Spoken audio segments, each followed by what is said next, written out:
All right, ladies and gentlemen, welcome to Wednesday. It is vibrant time. I'm super excited for this talk.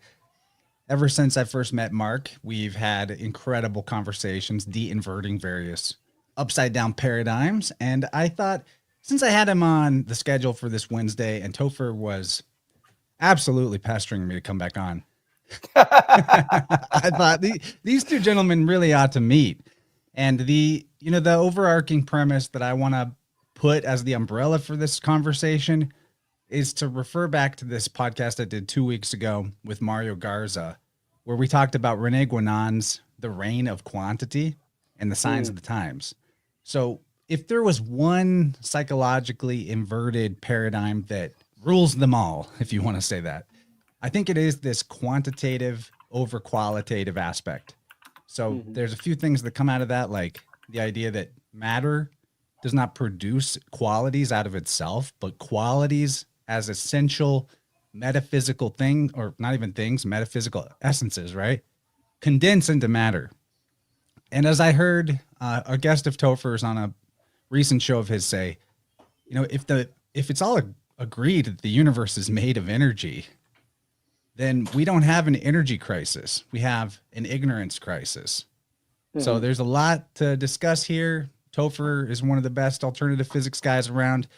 Mark is one of the most all-around intelligent guys I know and best researchers on his journalistic approach to really evidence-based refutation of widely held incorrect paradigms. So I'm stoked that we're going to get this thing going.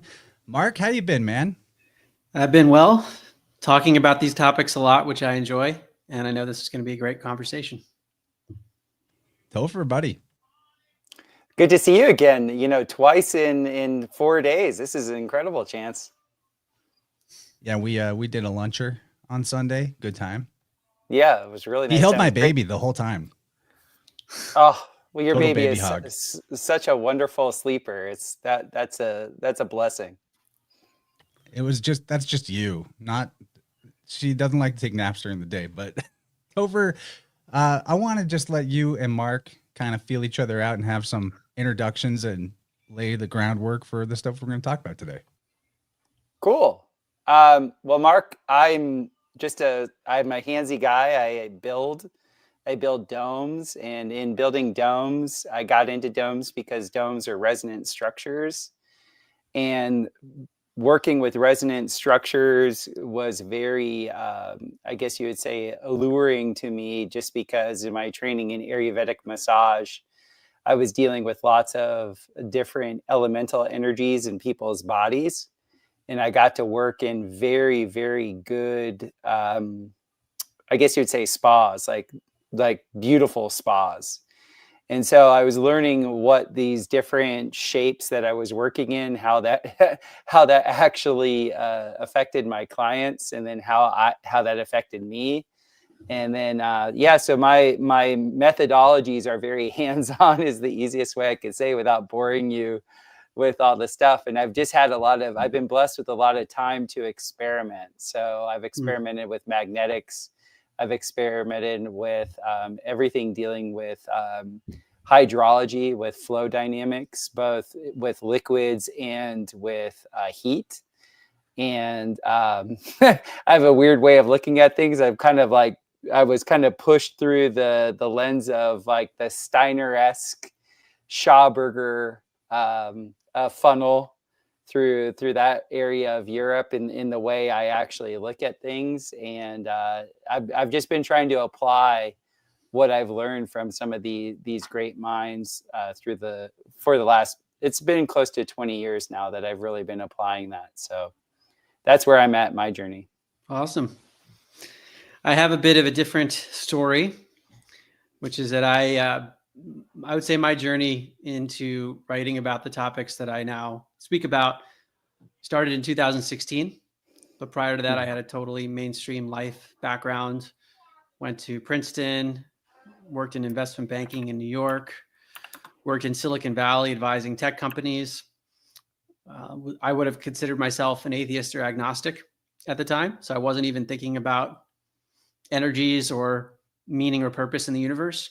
And that all shifted for me in 2016. Initially, I was listening to health podcasts, and I heard about psychic phenomena and interdimensional beings. And that has led me on a journey of research. My first book, it's called An End to Upside Down Thinking. I actually didn't even come up with the title. It was I wrote the manuscript, and my publisher said, I love it, but this is going to be the title, An End to Upside Down Thinking. And his name was Bill Gladstone. He recently passed away, but he was kind of a legend in the literary world. And so he probably had the foresight to know that maybe I wouldn't just write one book on things that were upside down. And he has seen so much that he probably knew that there was something about inversion that I was tapping into. In that book, I was looking at the materialist paradigm, the idea that matter is what generates consciousness and everything in the world, sort of like what Chance was describing, whereas it seems that perhaps that's inverted, that there might be something more qualitative or subjective that is the basis of reality, and what we call material is derived from that. So that general concept was the first inversion. And at the time, if you had asked me, I would have said, like, I'm not going to write any more books. I was still working in Silicon Valley, but everyone was asking me, what are you going to write? What are you going to do next? Fast forward, because that book was published in 2018. End of 2019, I had done a podcast series called Where is My Mind? So kind of doubling down on that topic, interviewing scientists on near-death experiences and all sorts of phenomena. And then I hit this crossroads where I wanted to continue pursuing these more metaphysical ideas, but I had a great job. It was super stable. I was a partner at the firm at the time. I had worked my whole career to get there. Basically, I was in a great spot. And then I'm like, but there's this other stuff that I'm really passionate about. And I'd go into a business meeting and I would feel the energetic split. And it got to the point where I couldn't do it anymore. Told my business partners I was leaving, didn't know what I was going to do next. And then COVID hit, and that led me to look at many other paradigms. So long story short, I've written 7 books that all deal with upside down this and upside down that. I'm sure there are many more upside down topics that I haven't gotten into myself. But this notion of inversion it seems like it's inherent in our experience here. And I'll just pause there. Yes. That's something I've explored a lot in my consciousness, is the inversion of history because of the building aspect of things. I just know what it takes to build both commercial and residential buildings. And a lot of what history has told us does not line up with actual physical matter that we see. So the inversion of history might be another thing that you're probably going to jump into and have fun with. That's what I said. But that's a tough one. That's a tough topic. There's so many elements of history, and you guys are not the first two. I see Mike Wilkerson saying upside down geology. Yeah. Yes. So many different possibilities. And I agree with you. I haven't looked deeply into all these areas, but I've seen enough to know that something's off. And what I find, Topher, is that basically if we're told something about any paradigm, we're told to just assume certain premises. And if you examine what those premises are, you realize that they're much shakier than we've been told. That's the pattern. Mm-hmm. Now, the big question is the psychological inversion that is applied everywhere. Is that intrinsic to our experience here? Or is that something that ebbs and flows, like on a cyclical pattern? Because that's what finally made things click for me about the idea of cycles of time, Kali Yuga, Golden Age, Iron Age, all that. Is basically there's like a teeter-totter between the quantitative and the qualitative perspective in humanity. And that on the descent, people become more and more obsessed with the physical substance, the sense-based material reality, at the expense of and losing track of the essence of things. But that at a certain point, maybe the bottom becomes the top. Maybe there's a point where the wheel stops, basically. The wheel of time comes to a halt and the process begins again from the top. You know, I obviously, I don't know, because I haven't been around for thousands and thousands of years to see how the pattern goes, but I like to think that there's some kind of impending shift, you know, rather than being the end of the world is coming, maybe the end of the inverted world is nigh. You know what I mean? Yeah, I would think, I mean, this is the biggest question for me ever, is the inversion intrinsic? Because I'm somewhat of a person that believes and has experienced that, spirit. Like I really think that this is spiritual condensate, what we're in. Like this is spirit pretending to be matter. And I know in the past when these great books were written, and they were attributed to whatever God or whatever emissary of God, they would say things like, don't have any false idols, like this type of thing. And I think the world is actually engineered that way. Our creator has made it so if you have a false idol, like if you idolize something that's temporal, that's going to be obliterated at some point. Like you come here to do what you can and learn what you're supposed to learn. But if you're actually anchoring in and planting your flag, like this is an idol and this is where I'm going to receive my sustenance, I really think the provider of all just goes, oh, okay, you can have that for a little while. But the actual engineering and ergonomics of this whole, universe is there to be like, okay, that had its time and now it's gone. Mm-hmm. Well, that notion reminds me of what many, let's just say, enlightened people talk about when they talk about dissolving the ego and getting to a state of reaching their true identity. Basically, they're saying letting go of all attachments to anything, because anything in this world is bound to that temporal trap that you're sort of describing. It's all temporary. It's not, at least, infinite in the way that we perceive it. Mm-hmm. Yes. All right, Topher, since Mark has recently put out a book on cosmology, and I know that you've got some epiphanies bubbling over from your recent travels and recent research and podcast guests, let's go in that direction a little bit. Let's lay some groundwork for that part of the conversation. Yeah, I pretty much gave my cosmology in a very, very brief, in a brief iteration there. Essentially, what I've come to the conclusion in this moment in time, like right now, it's always up for modification. I don't even idolize my own, thoughts with these things.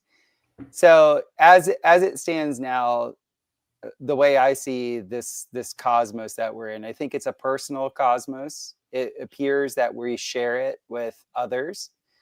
But as far as I've known and with the amount of people I've worked with, everybody is having their own experience.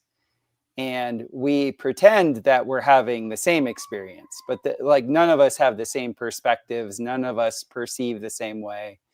And so for me, what I think this experience is we have a very private relationship that we project as a public relationship with everything. And the geography, it's like if you could imagine this is an envelope of spirit that is spiritual condensate.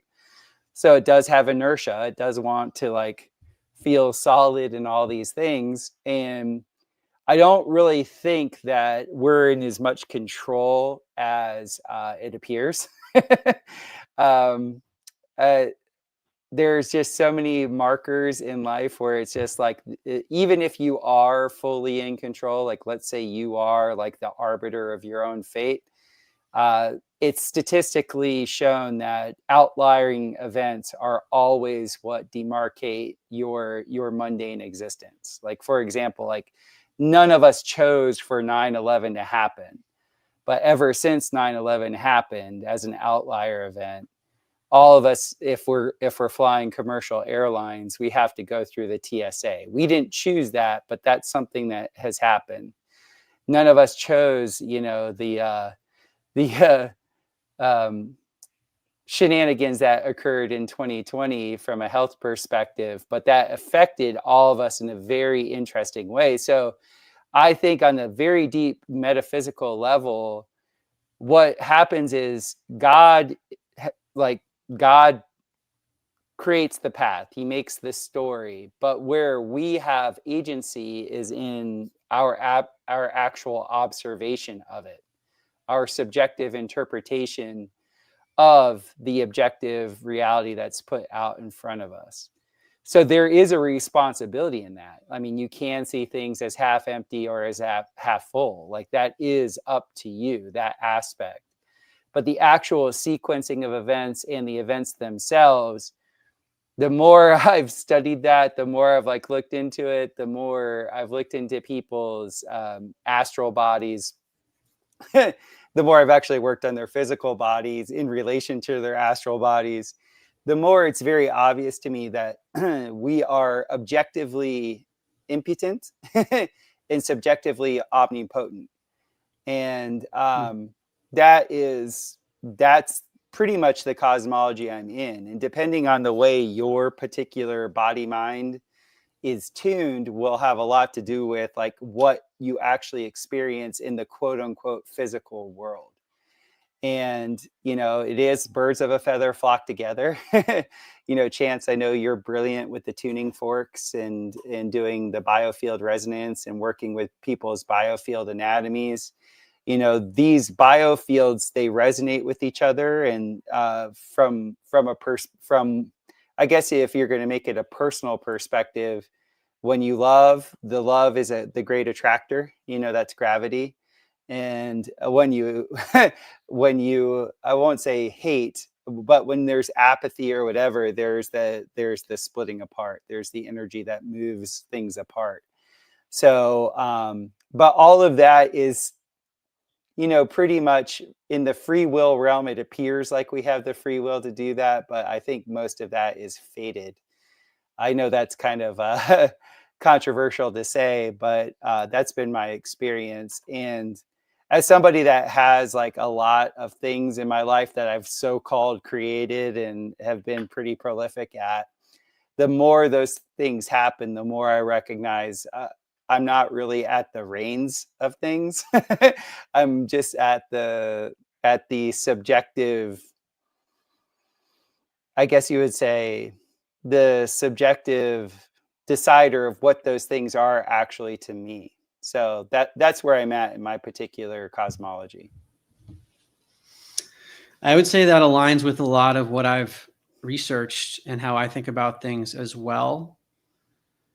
It aligns also with this notion that life is happening for us, not to us. It's that everything is designed for you to go through a specific experience. And maybe that's happening to each of us simultaneously. Mm-hmm. I don't know. And I wonder if some of this gets in the realm of concepts beyond human comprehension, including the notion of free will, because the question arises, who is the entity? Who or what is the entity that has free will?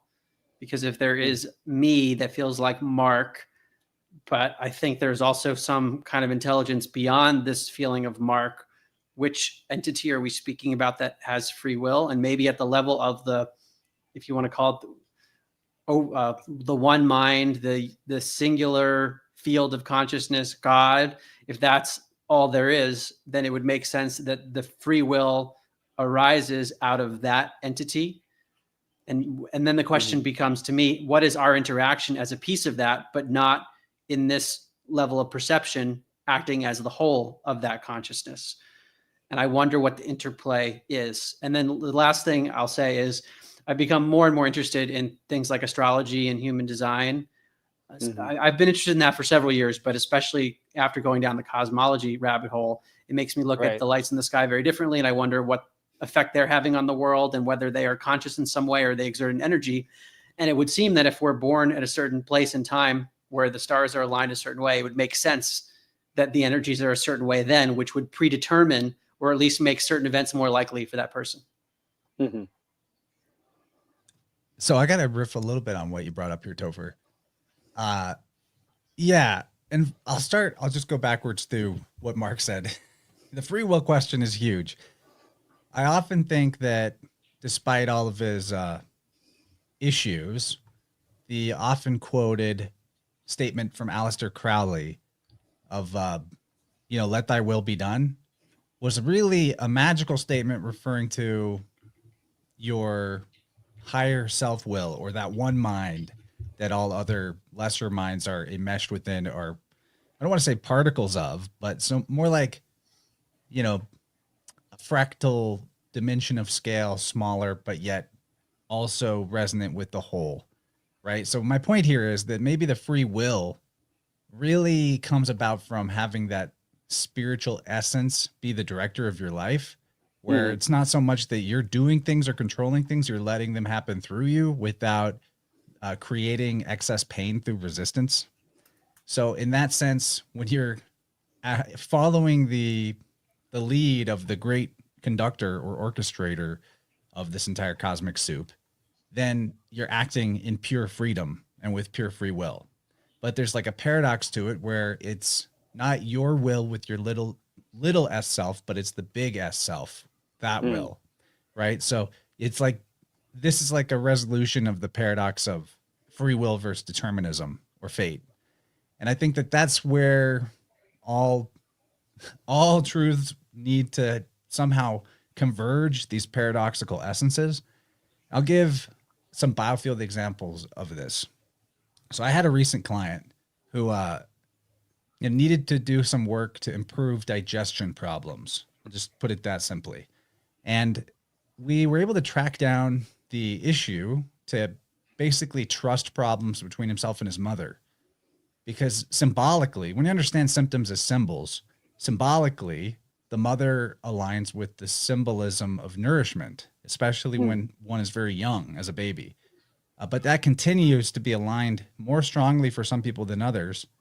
And in this individual's case, there was a particular event where, as a teenager, he had this desire to go to summer school to make up for lost credits that he didn't get in high school because of his mom moving him around a lot. This is part of like the interruption and violation trust issues that he had built up with her. And she decided he should go visit his father in Guatemala. And he tells his mother, I'll go for 2 weeks, but then I got to get back here for summer school, so I can't go for longer. Well, he goes to Guatemala, but when he gets to the plane, surprise, they booked him a month-long trip. So he's going to miss his summer school. So he's had his trust and his free will violated in a pretty extreme way by this.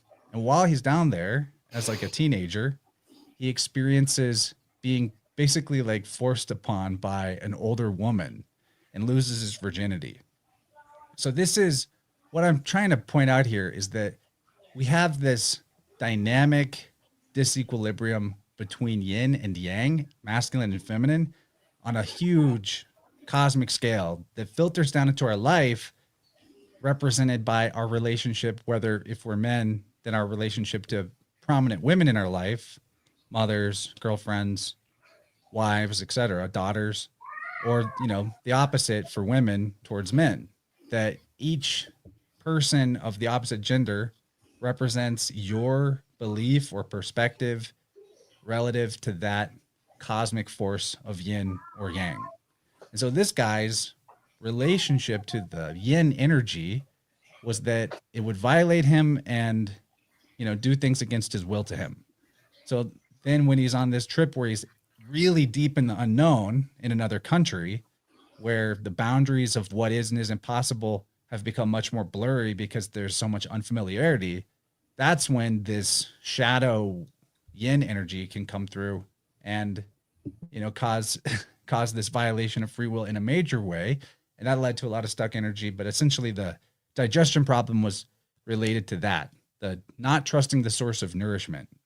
And it's just one session, his digestion got a lot better. But I want to point out, you talked about these, I would call them canon events, things that nobody seemed to choose, like 9/11 and lockdowns, that in the human biofield, those type of events show up the same way that if you were to look at a forest that had been cleared and check out all the tree stumps, you'd be able to point out, based on scorching in the rings of the tree stumps, what year some kind of big forest fire came through, right? Like people's biofields have this scratch in the record that marks these particular big traumatic events. Most people will have that show up in some way. But what's interesting is the way that those dark nights of the soul for the collective show up are individuated to the person's own relationship to, you know, that perceived opposite force of yin or yang. So like this person that I'm telling the story about, when I hit his, you know, when I hit that sort of energetic scar of lockdowns, I immediately was like, zing. The biggest problem for him in lockdowns was his mom. That is, his mom was the most gung-ho believer of all of the propaganda that he was most resistant between and trying to convince and having conflict over. And I said that, and it was like, absolutely, that was the case. And there was like a lot of, issue around that. So I don't know exactly where I'm leading us to question-wise, but I'm sure I've sparked something. Well, like it is a massive thing to actually consider these outlier events. In college, I was an econ finance guy, so a little bit in your fold, Mark. And like when you get to like the 400 and 500 level classes with that, it's pretty amazing how statistics play out with things. And statistically, and just looking at my own life, also outlier events absolutely have shaped my life. And I've have a 20-year essay that I've been writing about surprises. I call it On Surprises. It's like going to be the first thing I release on my Substack page. And the whole thing is even if I think I have control, even if I think I'm the one who's doing it, I'm the doer, which my personal spiritual, I guess you would say, mentor, for a very long time, Ramana Maharshi would say, he goes, there's only one problem, and that problem is identification. And so what he was talking about in that particular instance was the identification with you as the doer, you as the one who's doing it. And it's amazing. It is absolutely amazing to watch how many times when I trace a thought or I trace an action or I trace anything back, the witnessing awareness that's aware of all these things is actually free of whatever that so-called stimulus is. The stimulus, the whatever's out there, the action, the activity, that's the superfluous. That's the aspect of self that is the temporal. But the witnesser, the sponsoring awareness is that eternal spark that goes on and on and on. And I don't know why God would put us in a mechanism that would actually constantly be deconstructing temporal idols. Maybe it's so because maybe at some point in a higher realm or dimension, our higher self like chose to go, hey, it'd be really good to kind of forget and to feel limits and feel all these things. And God's like, okay, that's what you want. Here you go. You get to feel limits. You get to feel boundaries or whatever it is. I don't know that aspect of things. But in this particular realm, it is so obvious nobody has their hands on the reins. Like when I talk to the absolute most control freaks, and I'll ask them these questions about surprises, and I'll ask them these questions about control. What do they really control? If they're intellectually honest, they all come to the same conclusion. Like, oh, well, if they have a semblance of awareness, they're like, oh, yeah, I really didn't. Oh, that's just happening. The last conspiracy theory you ever need is nobody's in charge. Everything's going to be fine. Right. I say that all the time. Yeah, I love that. I love your messiah. Like, I love that whole action because there is a lot of truth to that. To even say that, like, to even make that projection that there's an outside arbiter, that's going to that's going to absolve you of your wrongdoings is saying that you're the one that's doing the wrongdoings to begin with. Like, it's amazing. So that's where I'm at with things. I'm consistently being humbled by, what God presents in front of me. Like there's no like master of destiny. And like when I'm actually in front of people that feel like they're masters of destiny, that they really have that strong persona, like they're the ones that know, they're the knower. My God, on an internal level, like they're so twisted up is the best way to say. Like they're not coming from a place of joy or gratitude, usually. I have a few comments. First is that it feels like, regardless of events occurring around us, that we have an ability to control our reaction subjectively. Yeah. And I don't even know if that's true, but it feels that way, where the event, we can't control maybe the way the weather's going to be tomorrow. It's just going to be that way. We can decide whether we're going to be upset about it or not. This notion of surrendering, basically, which is what I was hearing you describe, Topher, in various ways of basically allowing things to unfold. That's been a big part of my personal journey, because I have traditionally been a big planner, and then leaving my job without really knowing what would be next has been quite the exercise in surrender, to just see what unfolds around me and then respond accordingly. And it's led to various creative projects primarily so far. And now I'm in one of those states again, where the latest book came out a few months ago, and Into the Upside Down Cosmos. I'm not sure what's next. I don't have the next creative insight. There are many other big question marks, but what I found is that things eventually do come into one's field. I also wonder if there are truly generalizable pieces of advice to give on how to surrender, and what the trade-off is between being totally passive and being active. And the concepts in human design have raised some questions for me. So if your audience isn't familiar, human design is basically a combination of astrology and a few other modalities that give guidance about your tendencies, sort of like astrology. But there are different prototypes in human design. For example, one is a generator, and one of the core elements is waiting to respond, more so than perhaps a manifester, which is going to be the person to stimulate things. So maybe each person has a little bit different way of responding to the world and surrendering. One more idea that came to mind when you were speaking, Topher, is the teachings of Dr. David Hawkins. And he was a top psychiatrist in New York, and then left the world, meditated for years, had all sorts of spiritual awakenings that he eventually wrote about, came back into society and wrote these 9 books and became like a guru of his own. Passed away, I believe, in 2012 or 2013. But he speaks of this ego dissolution process, which was absolutely terrifying. But after it happened, he would walk around in the world and he would say it was the body, the arm, and it would almost function autonomously. He concluded that we are karmic wind-up toys let loose.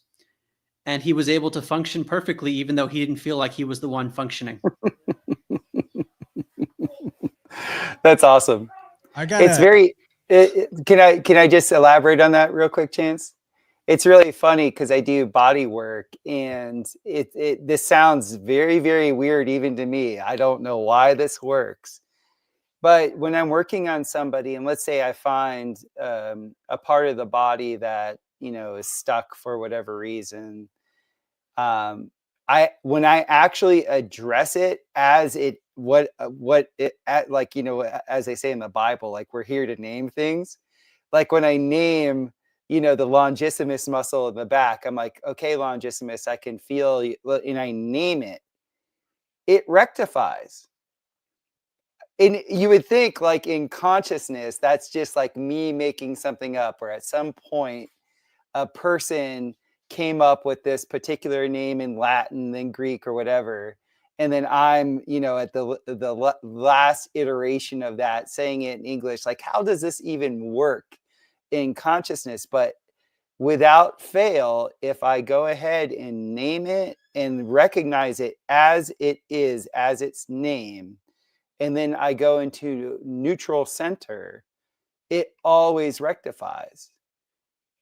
And I have that mechanism is so true. Like you just name it. And I used to do this in Raja Yoga. One of the clearing pathways was to actually name whatever the thought pattern was, or like say you had a trauma in the story, whatever the narrative around that trauma was, you would actually name the whole thing. Like you would call it like a movie name, and then you would actually have a dialogue with that narrative as if it was its own thing. And it would resolve. And you could do that with other people. Like say you had a narrative with somebody that you hadn't seen for a long time.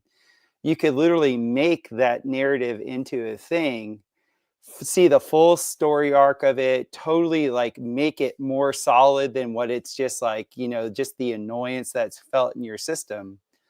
You go into that and then you resolve it. You come into resolution with it. And then you would find like the dealing with that person now is so much easier.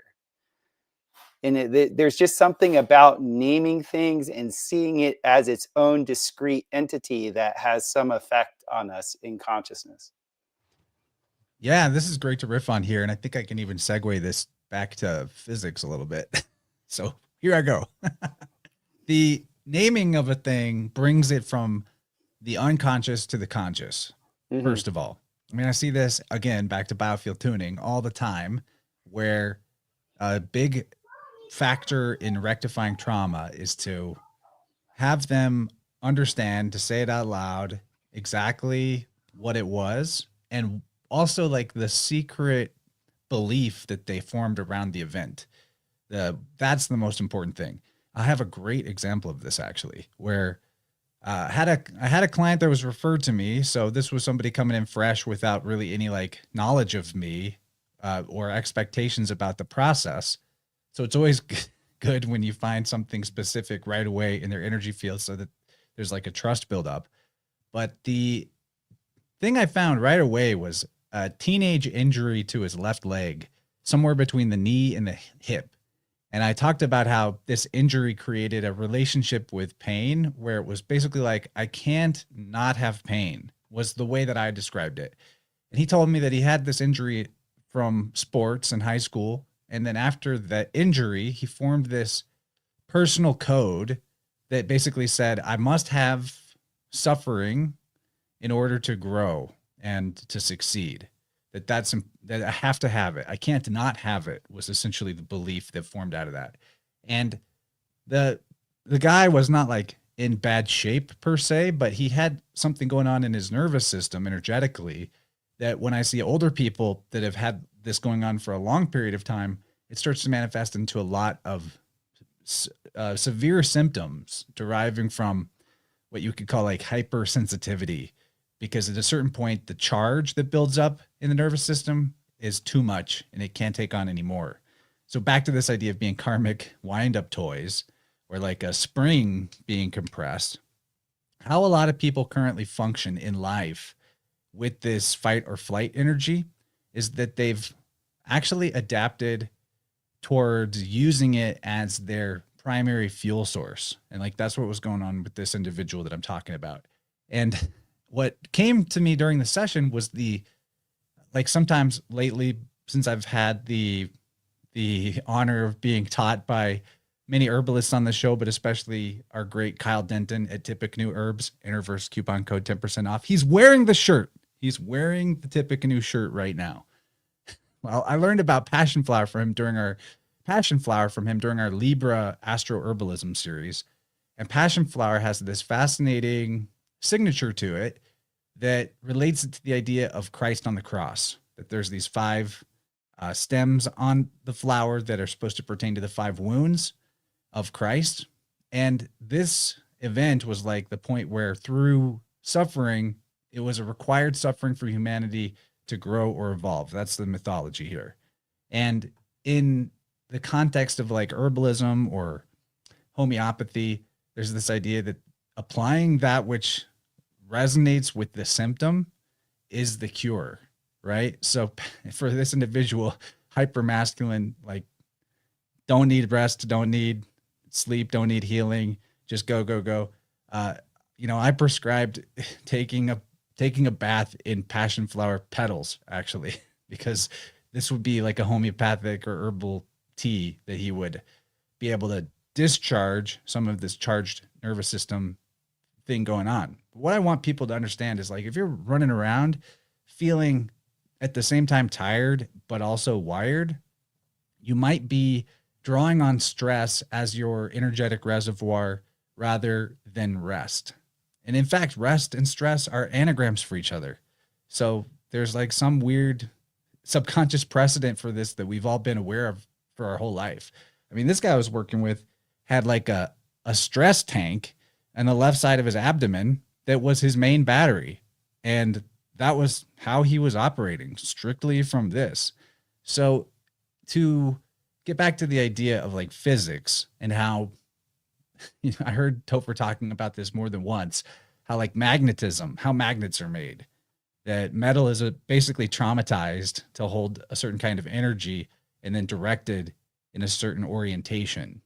I think to really decondition ourselves from karma requires for us to let the tension in our springs release. And that's like the idea of the surrender. And it's not that we, paradoxically, coming back to paradoxes, it's not that we go into a state of non-action or non-activity, but that we try to find a stillness, equilibrium, a rest point within ourselves and within our behavior, like allowing ourselves to have full rest and operate with that as our energetic fulcrum rather than stress as the battery. If all this hopefully helps somebody out there, like at the very least, maybe they go get some passion flower tincture or take a herbal bath. But, getting ourselves, like the step one to resolving karma is actually the body. Like Michael Tessarion says, the body is the shadow, and the real shadow work means working with the body. So if we can get our body out of this fight or flight dependency, then the spiritual components will flow on from that. And it doesn't even necessarily require any kind of like specialized teaching or mystical knowledge. It's like, you get your body good and your life will just begin flowing with the good more readily. And you'll just be present and witness to that flow as it's given to you. It's not like something you have to attain to or, initiate into. It's kind of a process that we're all promised as long as our wings aren't clipped. But yeah, I wanted to maybe segue that into, you guys can riff on magnets or what I just said, whatever's cool.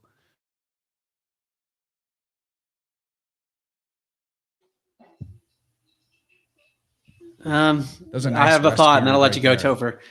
Yeah. What you said, Chance, brings me to questions about free will. So who or what is choosing in this apparent decision to heal and work through those challenges? Or is it just all happening autonomously? And this is part of the challenge, and that we live in a place where people are going to be going through struggles and they have healers who guide them, and it's just all part of the design. And then I had another point that I can't remember. Oh, what I was thinking as you were speaking, Chance, was that you're talking about very fundamental things about how to approach life, basically, and how to approach struggles and suffering and pain. And the way you described it is not what we are taught in the mainstream world at all about how we deal with things. And this goes to a question that I keep coming to. Why is it that basic fundamental truths we're not taught?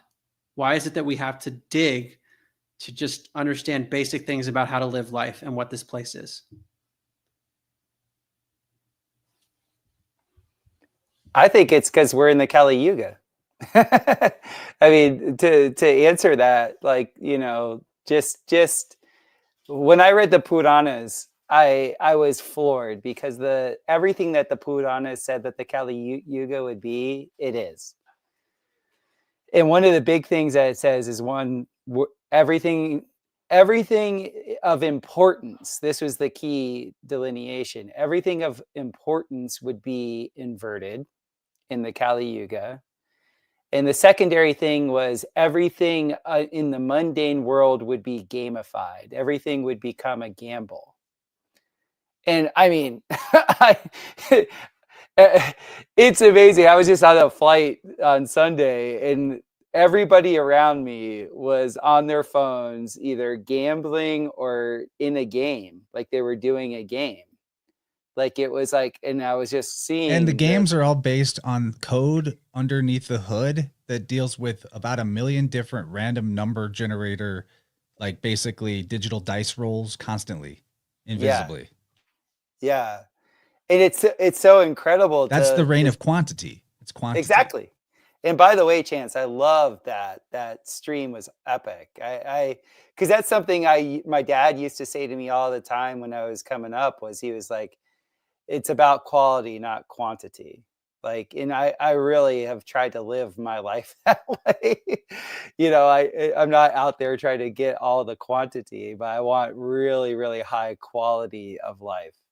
And so I'm with you on that. And the this notion of inversion, which is what we're here to talk about, it's massive, because like it's something all of us have spoken about. I mean, if it's worth knowing, we've been lied to about it, and we've been lied to about it with a lot of money behind the lies. It's not just like some schmuck coming up to you and lying to you. It's like there's a whole sales force behind the lie. There's like if we're to talk about tulpas, and we're to talk about thought forms as things, there is a humongous investment in having us disempower ourselves by believing the inversions. Because if you look at it, like when I'm working on somebody, a lot of the ways an inversion will show up in somebody's speech pattern is they'll contradict themselves. And without fail, the clients that I have that have tons of contradictions, their auric field, like their actual, and Chance, I would like to hear you comment on this if you've experienced this. But say somebody's running a ton of lies or a ton of contradictions, just say that they believe a lot of contradictions. Their auric field, their presence is very, very small relative to those. The more severe the cognitive dissonance or the contradiction is, it actually manifests physical problems. One of my favorite examples, just to toss it out there, I once worked with a guy who had like chronic knee injuries. It was either knee or ankle, one of those two things. I think it was actually the right ankle, to be specific, because that's where the indecisiveness energy is at. So that was kind of resonant to this issue. But he had simultaneously the belief in his right ankle that he had to be perfect in everything he did, but then also this embedding of the story of Job from the Bible that he received as a kid and internalized really hard about, if you're too perfect, you'll be punished. So like he was running these two things simultaneously. I have to be perfect, but I can't be too perfect or I'll be punished. And so his right ankle just kept never would heal from this contradiction until he identified that. And then that was it. It was no longer a chronic injury. Right. So getting back to like the inversion of these tulpas have a huge amount of investment in them. And that investment implies intent. There's very strong intent behind us believing these inversions in this disempowerment. This, I could just say social engineering for the most part is just a disempowerment campaign. That's all it is. It's just there to get you to choose the most undignified route possible. And then when you choose the most undignified route possible, this then gets back to like the Christian ideal of, the shaitan, the Satan, of being that which is the enemy of humanity, So like there's so many overlaps that I can see between like, the ancient Hindu cosmology talking about how in the Kali Yuga, there's incredible inversion of anything that's important. Everything is gamified pretty much, because the way I deduced it when I was really studying it was that there was just a lack of energy. There was just not enough energy. And this will get back into like Chance, what we were talking about with Norberto Keppe and the disinverted physics. Yeah, I want that gravy. Yeah. Like when the energy, let's just say capacitance drops to a certain level, there can only be like X amount of expression, right? Like if the capacitance is really high, then you might have like the Z, expression. But like as the valences, essentially concentrate, because it's very much like winter time. In wintertime, you don't have as much solar gain. So everything is concentrating, and the outward expression energy isn't so much, right? Even in the thermal aspect of things. And so there's just less and less life that's going on. And then as spring comes forward and all the rest of it, I mean, you guys know the analogy. There's more thermal energy, there's more solar energy, there's more all this. And so you have this greater and greater expression.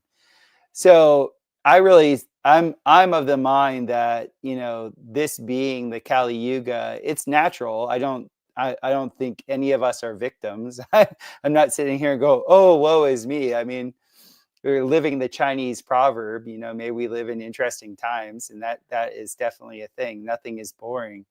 But then again, this is like one of these greater things, going back to the question of free will and going back into the question of like actual choice. Did any of us actually choose to come into the time that we're in as we are? I don't have any, pre-life or what is it called? Reincarnation memories. So that's not something I can really speak of. I have had near-death experiences.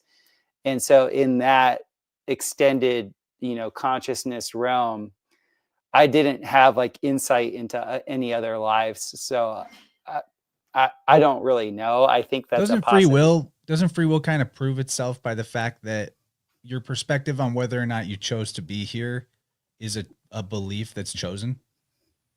Not necessarily. No, that doesn't prove it. That doesn't prove itself that way. Okay. It maybe evidences itself. I don't know, but I find that to be fascinating part of the deal. Like you get to choose whether or not you chose to be here in a sense, because it's a belief. It's not a provable. It's an unprovable abstraction. It's a philosophical ground, they would call it. Can you state it in a different way? Because the way that you're stating it, I might not be understanding it. Well, just that with any like cosmology, there's a ground, they call it, and you have to choose your ground. You can never get behind it, right? Like for the materialist, it's the Big Bang, but that requires a leap of faith of some abstract existence of a singular point of matter that would have been unknowable in what preceded it. It's no different than the philosophical ground of saying God. And it's the same type of question of grant me one miracle. Yeah. It's the same kind of question of whether or not you think that you chose to be here or you're here against your will, whether or not this is a good place for your benefit or like a enslavement experience. And like the fact that you have to choose a ground in your perspective, and perspective is one of the things that is, belief and perspective is one of the things that, if anything, seems to be a free will aspect of being here, even if nothing else was. You see where I'm going with this? Like, that's how I feel about it. I'll comment a bit on this notion of pre-birth planning. It's something I've looked into to the extent that one can in terms of people's anecdotal accounts.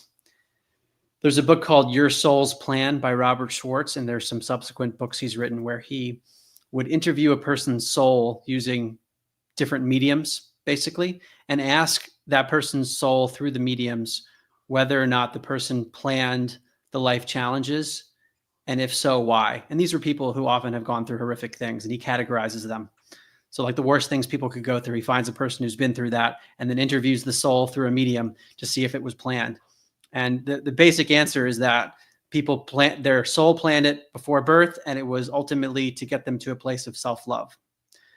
We also hear in near-death experiences, there is the implication that there was some plan before birth, and there was something the soul came there to do.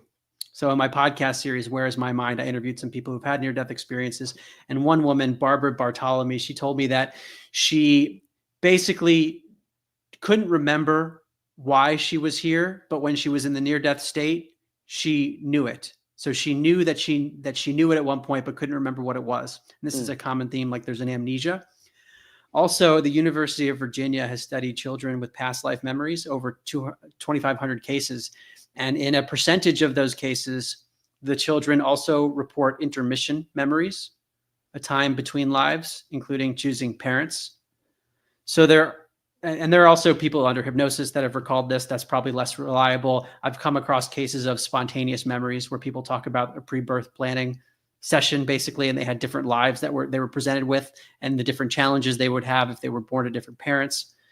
All of this is probably very difficult to verify, although sometimes the children had memories of what their parents were doing before they were born. So that's pretty interesting that the children can recall those things. All this to say is that let's just say there's some reality to this. Then the question becomes, who or what was doing the choosing, even at that level of the soul? And were they choosing based on informed consent, let's say, or was there any trickery involved? And I know there's momentum these days to talk about the notion of a soul trap and that we get our memories wiped, and that if we do decide to come into a new life, maybe we were coerced into doing so. I don't really know what's true with that or how we could verify and whether it applies to every single person. But I just throw all that out there. And then I want to comment one more thing on Topher's comments earlier before I pause. I'm reminded of Joel Schaefer's work. He's a Toltec shaman, and he speaks about what the Toltecs believe about this world. And the idea is that there is a parasitic force that somehow got here. And if we actually do not inherently feel fear, when we feel fear, it's the parasitic forces fear that we're feeling through our bodies. And then many of our thoughts are actually the parasitic forces thoughts. So there is this entity that is constantly trying to mess with us under the Toltec cosmology. Yeah, I'm friends with Joel, and he and I have shared many a note on these types of things. So I've interviewed Jerry Marzinski. I think you have too, Chance. I'm not sure if you have or not. Never quite got it lined up. Yeah, and that's something I've had to deal with because I've dealt with clients where they've had walk-ins, and I've dealt with one actual, I guess you would call it a possession. I'm not Catholic, so I don't know the difference between all the different things. But yeah, there's definitely extracurricular energies that will go into entities that have chose to be vacuous. When it comes to choosing parents and choosing this and choosing that, I think it's much more musical. I think it's much, much, much more of a harmonic. Read this comment. Slick says, soul contract theory is paper terrorism. Any here before or hereafter that resembles bureaucracy is a worthy foe. I'm going to get to heaven and fire my agent. Good one, Slick. That's awesome. Yeah, I'm kind of the mind that we don't have all the information, and God actually can do a much better job at distributing where he wants his beings for their best interest. Because I'm a believer that God, the creator, that which created us, I do believe that we do have a beginning, middle, and end. As a created entity, we have a start. That's the best way I could say it. And that start, we didn't start ourselves. But isn't that a temporal system? Precisely. This is like, the wouldn't you, if you transcended the temporal, wouldn't you be in an eternal state? So there wouldn't be a beginning? So this is the thing, the awareness that is the awareness that's getting to have all the fun and, let's just say that which is the continuity. Okay. You could call it soul or whatever. I'm of the mind that that is eternal, but that's not making choices. That's not the aspect of self that makes choices. So I had an interesting experience on, I'm sorry, you're not done. Well, the flow is cut. I forgot what I was going to say. I'm sorry. No worries. Did you really? Buddy, I had this, so I haven't told this story, but it was so profound, where I'd had a couple interviews on subject matter of both shamanism and Western esotericism. And the idea was really kicking around in my mind that we receive our initiations in the dream realm, that something, and I've had a lot of guests even before this recent stint of shows that I had recorded where they had these type of initiations, like Jason Quick comes to mind, where he had these masters in his dreams teach him basically qigong movements for health and taking in energy.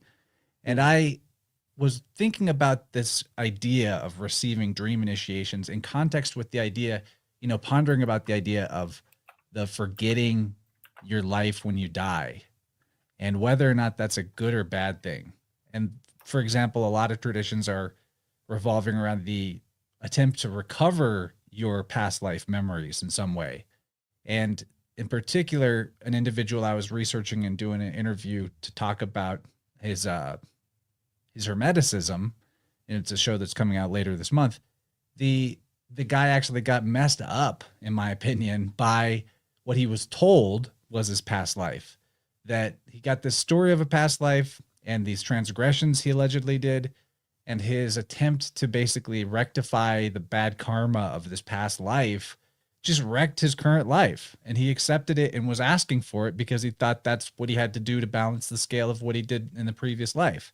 So I'm thinking about all this. I go to bed after talking about this particular guy's story.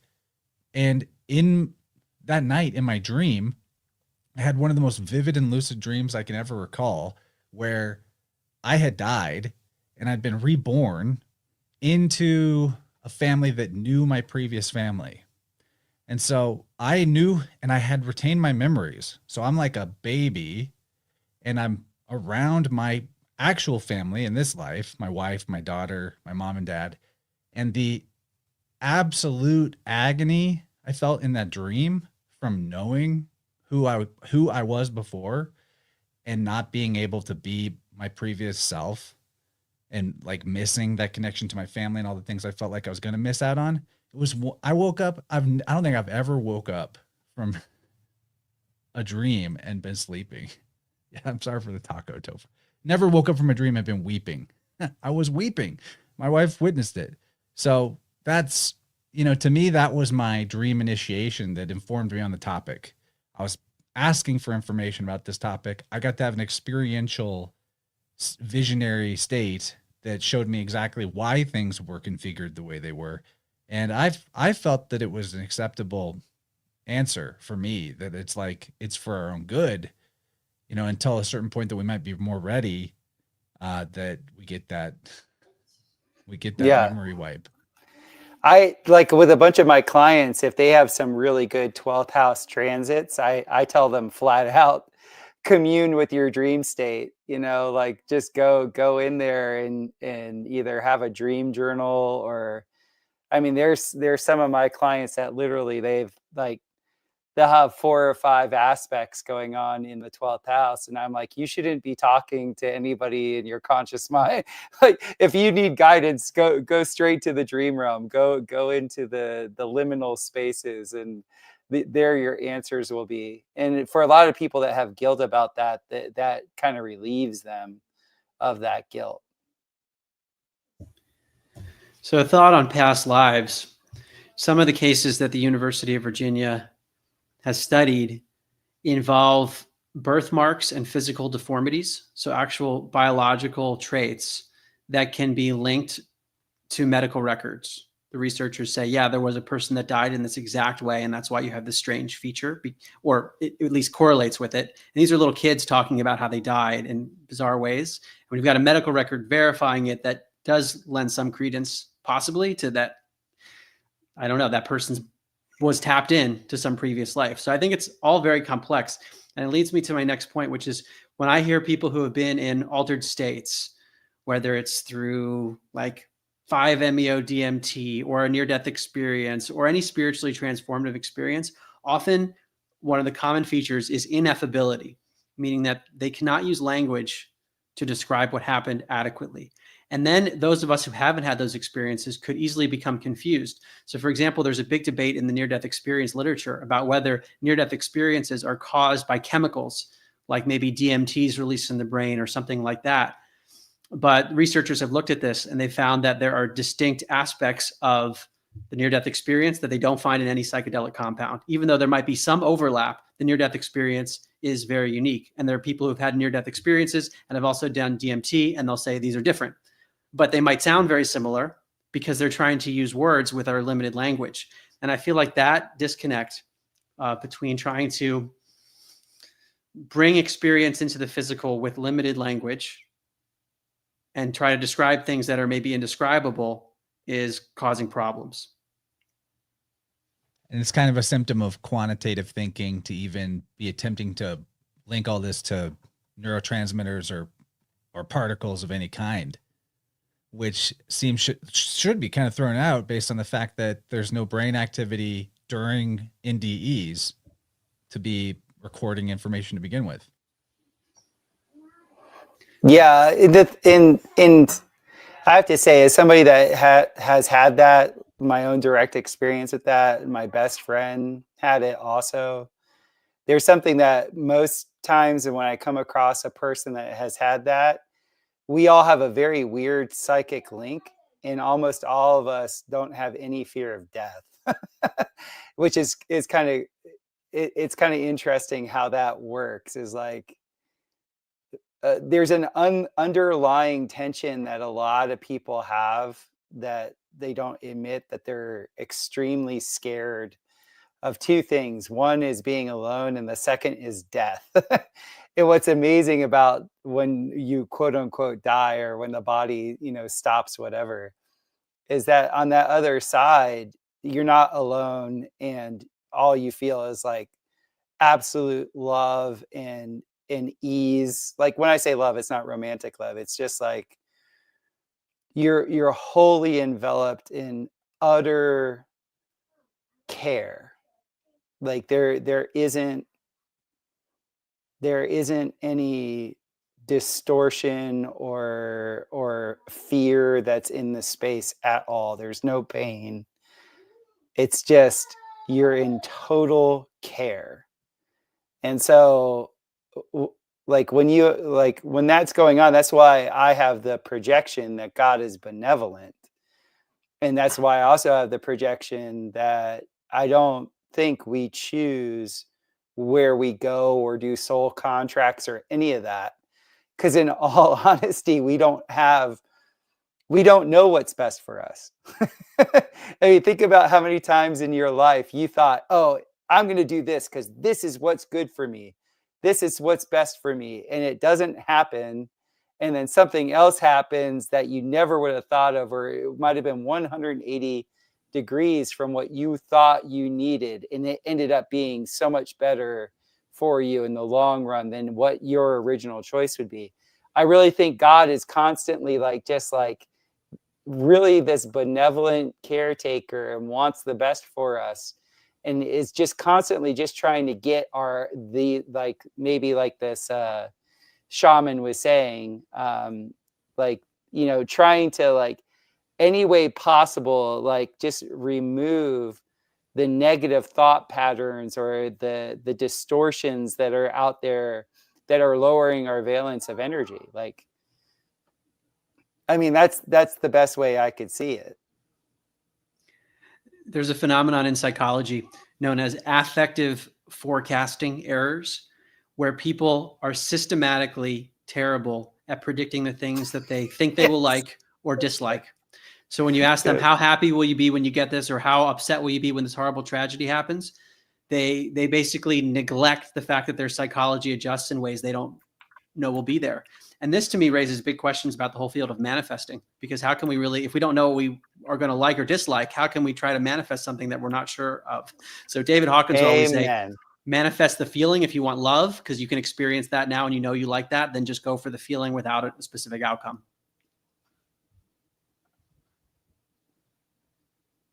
It's interesting. I wonder if what people sometimes think of as manifesting is actually more of a premonition than a control.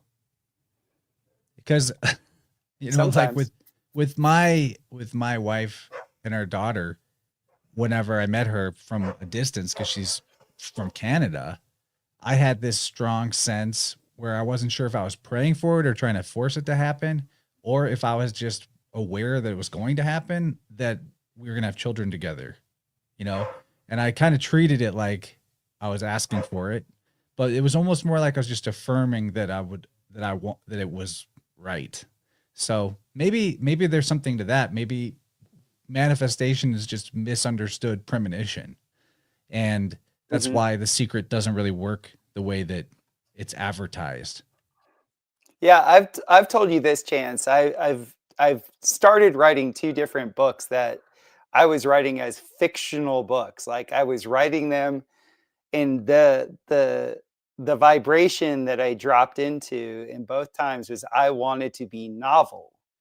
Like I literally was telling my consciousness, I don't want the same old, same old. I don't want the hero's journey trope and blah blah blah blah. Like I really wanted something to be so pure and so novel as to keep my attention captivated. And in writing those books, I ended up finding out that whatever that vibration that I thought was being novel wasn't what I thought it was. It was actually showing me what is actually real, even though I thought it was my imagination.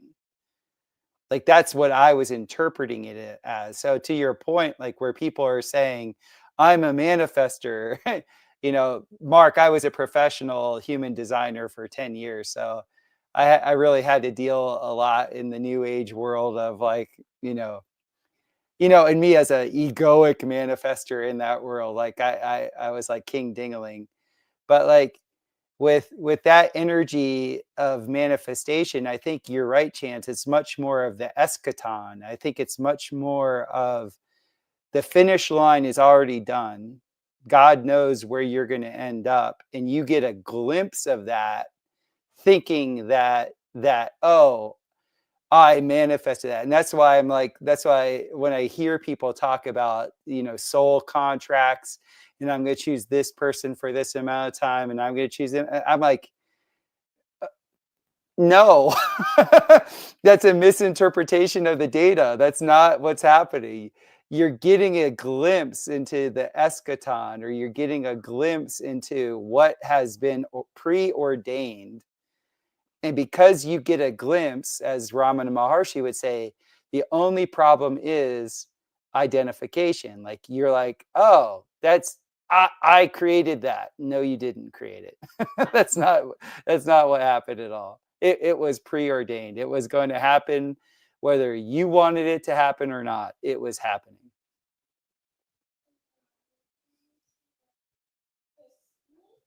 Well, you reminded me of a story, Topher, that was in Your Soul's Plan. I read this years ago, so I hope I'm getting it right. But a woman, she claims, I guess the mediums claim that she had agreed to come into a life where she was going to end up with breast cancer. And the breast cancer was related to her self-image, basically. And she had a choice each time she got breast cancer as to whether or not she was going to change the way she viewed herself and the way she viewed life. And when she didn't change, she would get breast cancer again. So there was this sense of predetermination and also choice together. Yeah, I think I'm a bothist about this stuff. I think it may even be that part of the pendulum swing between the temporal and the eternal is that the temporal is where you're making the wrong choice, essentially. That you have the free will to make the right or the wrong choice. And the further you go into what's not true, like what makes it right or wrong is based on the truth of who you are and how you align with the generative power that we call the divine mind or God, right? And so you're on the hamster wheel of the temporal slave wheel of time experience, and there's a compression effect that occurs while you're there that is probably a compression effect of time, I should say, as in it feels like there's less of it and it's speeding up based on your desire. In that, when you're in that state, you're in this quantitative mindset of like, I need more time. I never have enough time. I need more money. I never have enough money. I need more stuff, whatever the case may be. And the time compression comes in that basically hastens your end, your inevitable end, and reinsertion into the game, you could call it, as probably like a mercy kill. And then like when you are when you're in the qualitative life, you feel this expansion of time. Like you always have enough, like a day lasts longer. You know, my life now versus when I was like 29, working a normal job, 9 to 5, 5 days a week. Even though I'm older, I feel like time has slowed down. Like the days are longer than they were back then. And it has to do, I think, with being in alignment with more truth. And there was another thing your dude Cesar said in that excellent episode of your podcast about, what was the name of that episode? You'll let me know. There was a banger title to it. Do you remember? It was like matter is consequence or something like that, right? So he was talking about this exact thing, which I found fascinating about, like, he put it in the terms of vibration, but that if we want to call it vibration, improving or speeding up or being more harmonically resonant with the truth, that time will slow down or stop even. And having had a few time stop experiences in my life, like actual someone hit the pause button and my environment went on a loop as long as I wanted it to be there. And I didn't know how I did it, but I knew how to get back out of it. Like there is something to that. And I think that could be what's on the other side of the Kali Yuga, is like a collective stop moment where like the wheel just stops and we get out of the time bound experience for, and go back to an undefined experience for as long as we want that to be. And then at which point the length of time of cycles becomes kind of irrelevant, because it's like we're there until we metaphorically bite the apple again, right? Yeah, the whole notion of time intrigues me because in many ways it's illusory. We actually can't verify anything other than the present moment. The past is memory in the present moment. But even if we do assume that sequence is correct, people can literally experience time so differently, like you're describing, Chance, but also more dramatic examples. When someone has a near-death experience and also has a life review during that period, they might relive their whole life in what in our time is a few minutes. Right. So what is going on? How is it that time's experienced differently like that? Or people that get abducted by the fairies, the Rip Van Winkle effect. They feel like they were gone a day and they come back and it's been 2 years. I mean, there's lots of that in the contact literature, which yes, I'm largely skeptical of a lot of the contact literature, but I don't doubt that there are some experiencers out there. So at which point it becomes important to recognize that even time is not a quantitative thing. Right. Like what part of the issue of the inversion of quantitative thinking is that we mistake the thing for what we measure it by. So when we think of time, we think of it as like 1 hour, 1 day, 1 year, whatever. But that's actually just the yardstick.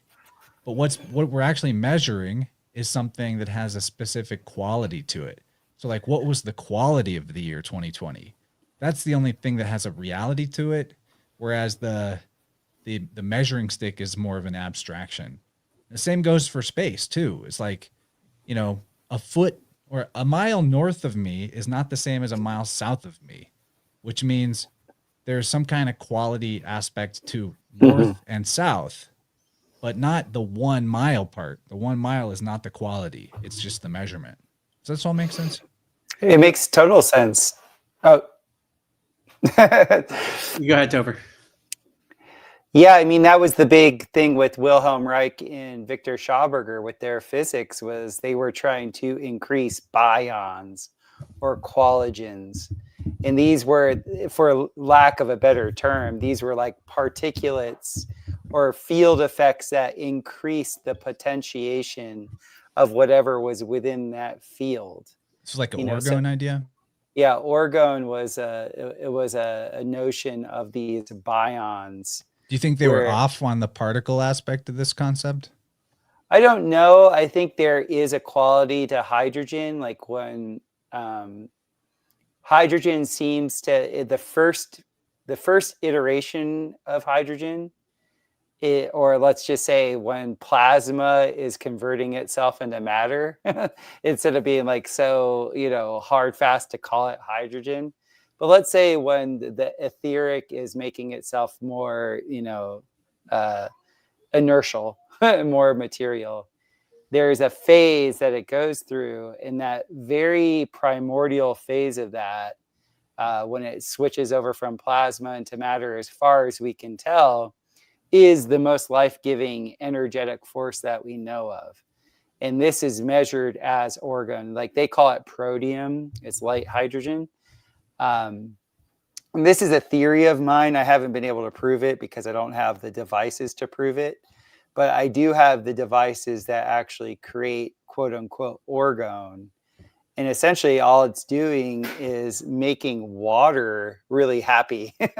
And when you make water extremely happy by essentially biomimicking ideal conditions for it, the water itself will change its own quality, its viscosity. It will change its color, its taste.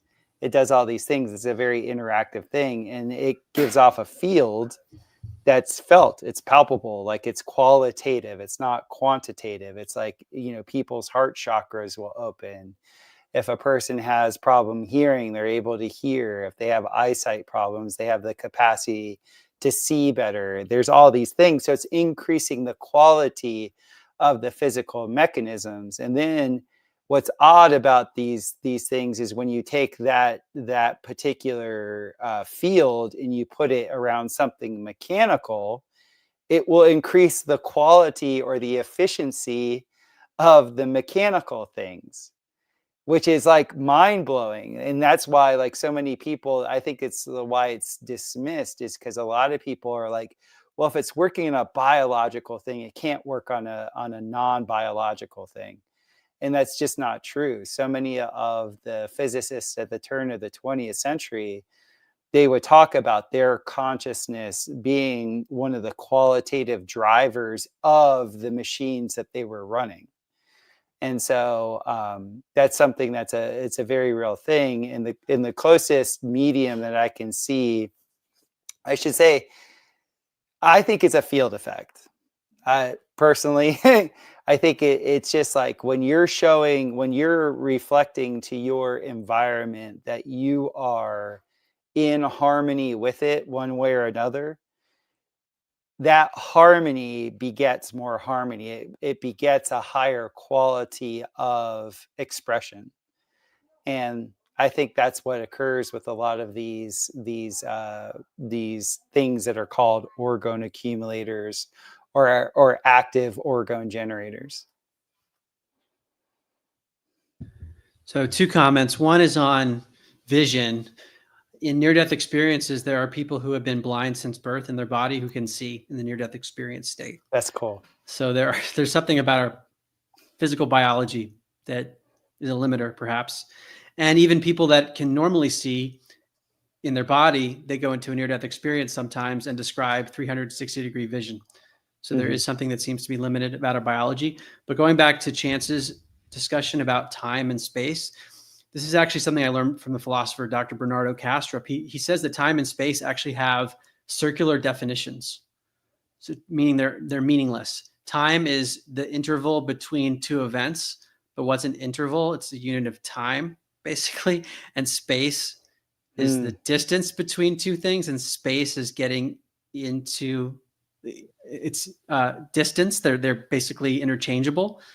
And it's one of the fundamental limitations of language when you get down to anything. Oh, that's really good distinction to bring up. I'd actually like if there's more to be expanded on that about time and space as this sort of like circular concept. Because I have a few things I could add to that, but I would like to hear more if you have more about that. Sure. Well, Kastrup describes them as language ghosts. And they are abstractions if we can't actually define them. And then this brings me in my mind back to like Einstein's relativity and the way that we view all of physics and the cosmos. which is that things basically, his Einstein's revision of gravity was that mass is attracting mass. So when you drop an apple to the ground, the mass of Earth is greater than the mass of the apple, so the apple falls downward. Einstein revised that to say that mass is altering space-time, bending and warping space-time, like if you put a medicine ball on a trampoline. But he's creating this abstraction, which we can't even define. And furthermore, one of the big reasons relativity even came about was because of a very specific interpretation of the 1887 Michelson-Morley study, where everyone said there was a null result. But if you actually look at it, there was a slight fringe shift. So there was a result. And also in their study in 1887, it was a foregone conclusion to them that Earth moves.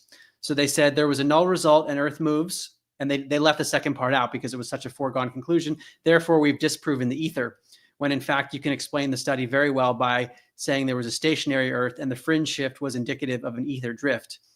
And that led us to Einstein and this very abstract notion of space-time, which also brings us back to the notion of inversion, where reality got inverted a long time ago and we've just gone on with the presuppositions, and now we talk about space and time like they're real things. Right. So- Because all the ether physicists, I mean, the last podcast I did, the big physics of the day, like the state of the art at the turn of the 20th century was standing columnar waves, which people will call scalar physics. And so in scalar physics, to get to your point, Mark, about space, there is no space. Like, this is what you're talking about, Chance, or not what you're talking about, but you actually remotely work on people. Like, how can you, waving a wand in your living room, do work 1,000 miles away if space in and of itself was, as we're told, it's like, you know, there's a gap between two things, and then there's all these particles that are playing, you know, billiard balls. That's utter bullshit. That's not what's actually happening. The inversion was intentional because when you get into the scalar domain, you have limitless capacitance, which means you have limitless energy. And the inversion in the Kali Yuga is such as like, no, we got to reduce the capacitance of everybody. We got to reduce the amount of energy that's available. We're working on a scarcity model. The scarcity model absolutely cannot work on engineering dynamics. The scarcity model has to work on mathematical abstractions, because actually in nature, we're always shown that there's endless amount. There's always resources. All the scarcity that's out there is just some sort of mathematical derivation. So the scalar domain would indicate that you can have, you know, instantaneous action at a distance. And I know, Chance, you experience that in your profession, like probably like 10 times a week. If I did that many sessions a week, well, you could say if it's multiple times in one session, then yeah, 10 or 12 times a week. Like the guy that I told the story of, where I brought up hibiscus. I mean, the very first thing that happened when I put a tuning fork in his field is I could tell he had a significant injury between his knee and his hip of his left leg, and it was a thigh injury. And I said the exact age, but he never told me that up front. So, you know, where does that information come from? Not only that, but that injury was significant to the mental block that he needed to resolve. Like, that was the injury that created the belief system out of it. So in the reign of quantity, what's interesting about the idea of time and space is Rene Guénon talks about the Kali Yuga being symptomatic of the solidification process, that as we're going further into the Kali Yuga, the world is becoming more, you know, focused on the sensible and less on the essential, the inversion of the pole of essence versus matter, you could say. And part of that result is that the axis of time and space, you could say, are like, they're sort of at odds with each other in this duality principle that is necessary for the type of scarcity model you're talking about, where individuation becomes a synonym for uniformity, which is very bizarre because everyone has this idea of being an individual means, you're unique.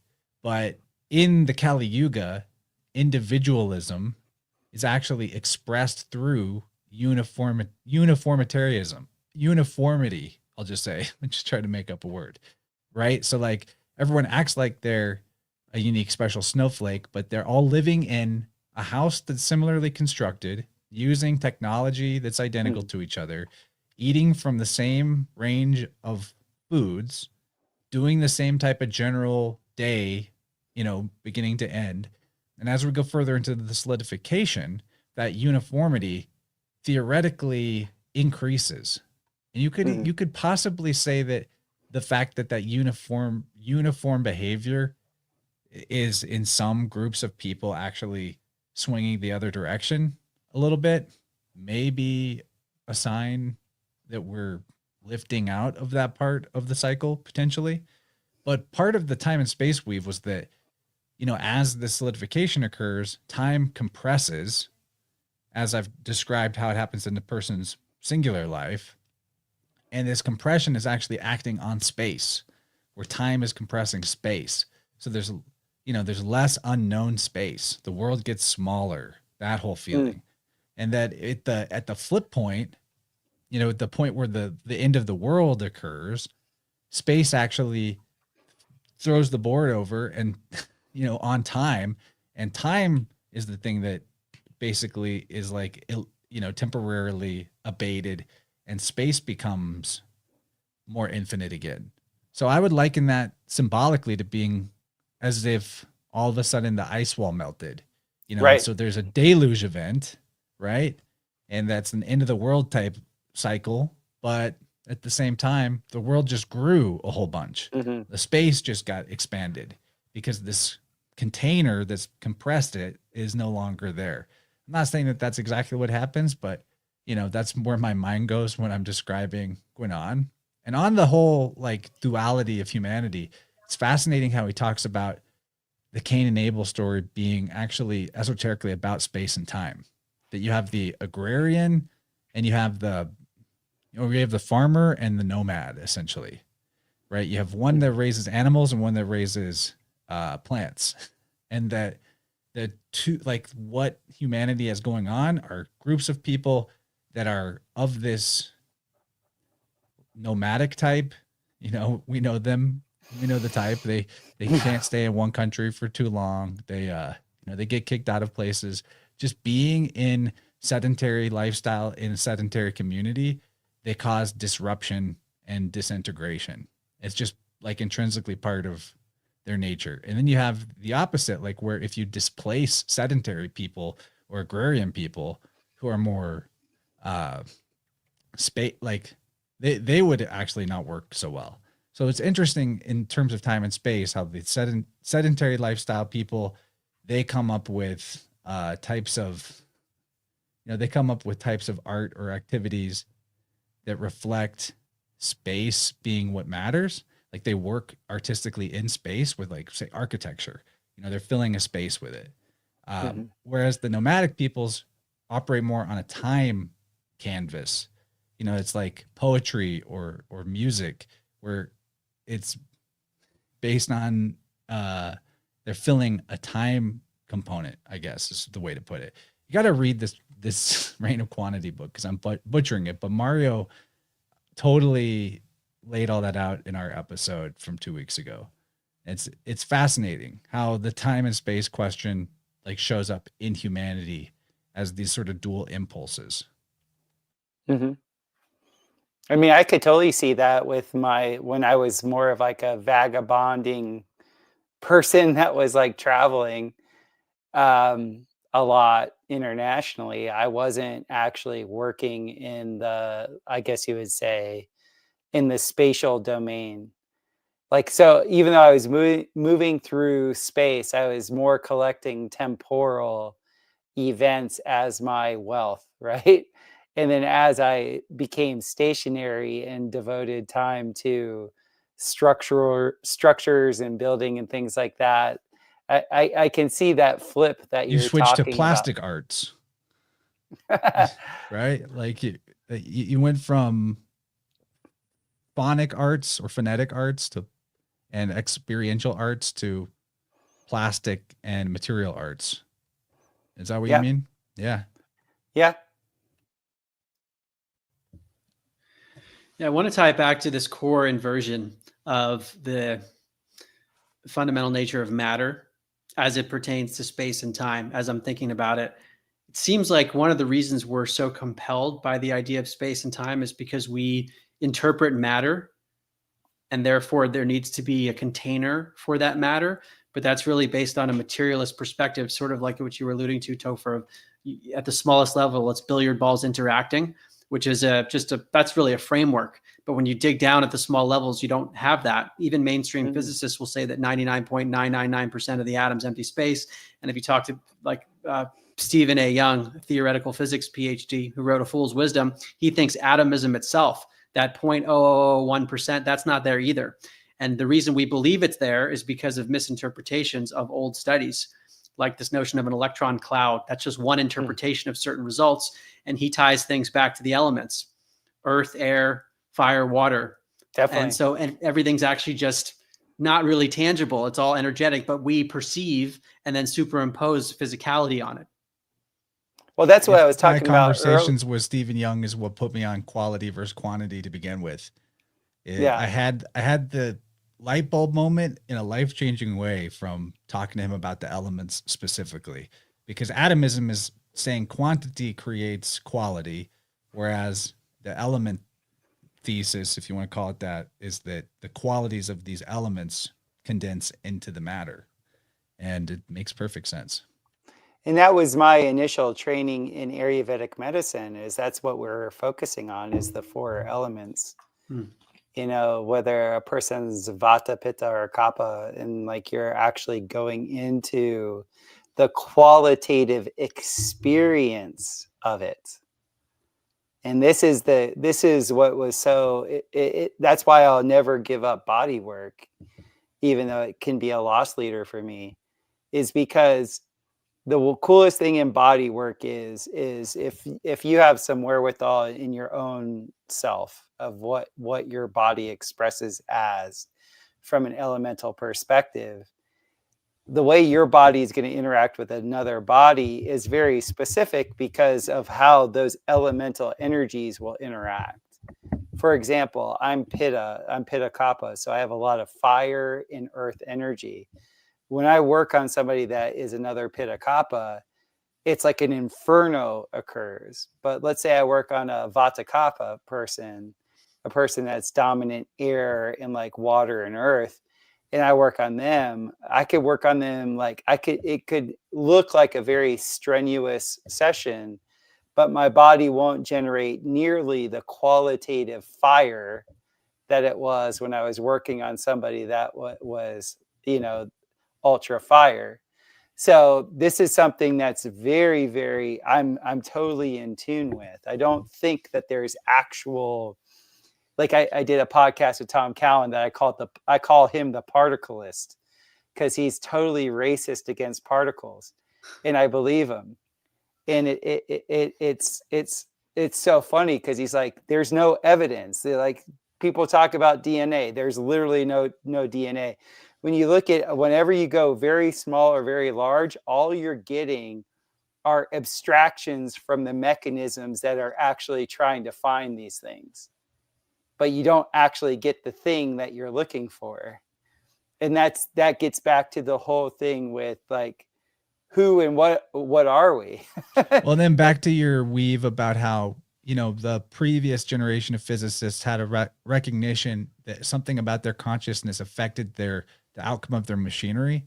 And I've come across this with a lot of inventors that I've looked at myself, where they created some device that did some amazing thing, but then they died and no one else could get it to work because it was really them that was doing it through this device. So if you applied that to the idea of, you know, molecular biology, how much is happening in their viewfinder based on what they think they're going to find, and the machine itself, you know, creating that bias. So there's like there's a gap that cannot be crossed between the materialist quantitative belief system of we're going to find it in the stuff itself. And you can never convince someone that actually these qualities of existence pre-exist the matter until someone has it's like that's maybe where the free will is at, because you have to have the epiphany or the choice made that you're going to see life this way. And then once you do, it's like you live in it's like a bifurcation of humanity going on right now. People live in two completely different universes, it feels like. Yeah, it creates basic problems with epistemology. Just how can we know things? And even at the level of the scientific method, which tries to control for everything, because that has a physicalist bias. But if consciousness is affecting things, then it's like we're assuming in every study that C consciousness equals 0, but that's not the way reality actually works, in which case we've got confounding variables in every study where maybe the experimenter, sort of like you're alluding, Chance, is affecting the results of the experiment in some way, or maybe the participant. And that's also a part of the Kali Yuga. That's like why I think we're in the Kali Yuga, is because there cannot be consensus in the Kali Yuga. It's impossible. There is no consensus. Like there's literally like the bifurcation and the disintegration of the consensus comes to a complete thing where there isn't consensus. Like that's not something that can occur. I think consensus is a fairy tale anyway. Well, that's the reign of quantity right there, is that like the majority has it. It's all about Right. the numbers. Right. Also, I found out that there's like folkloric beliefs of farmers and shepherds that if you count your animals too frequently, then they die more. More of them die. So think about that with the shepherds of men and all the census taking, Well, that's census in and of itself. And I know I've talked to you about this, Chance. Census data is utter bullshit, especially when you get into third world countries. Like the way they take censuses is just like, they're not paying. It's horrible. There isn't a scientific method in the census taking, at least in the few countries that I witnessed it in. It lends to the notion that there might not be as many eyes out there as we're told that there are.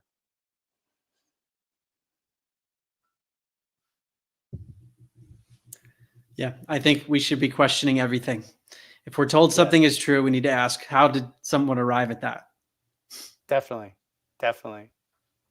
Well, and if we are going to be completely real about the ramifications of our de-inverting the primary fallacy of, the reign of quantity, then we have to take into account the whole replication crisis with so-called science, and that the idea of measuring things, statistics, all of the above being a valid avenue to know a thing is, in my opinion, shaky at best, wrong more likely. Like that any number, like what's the number of facts that support a theory that are required for that theory to be proven true? You could have all the facts in the world, but there's still a possibility that you're wrong and that those facts are actually evidence of something else. And when we go into the world of mathematics, there's such a thing as a proof.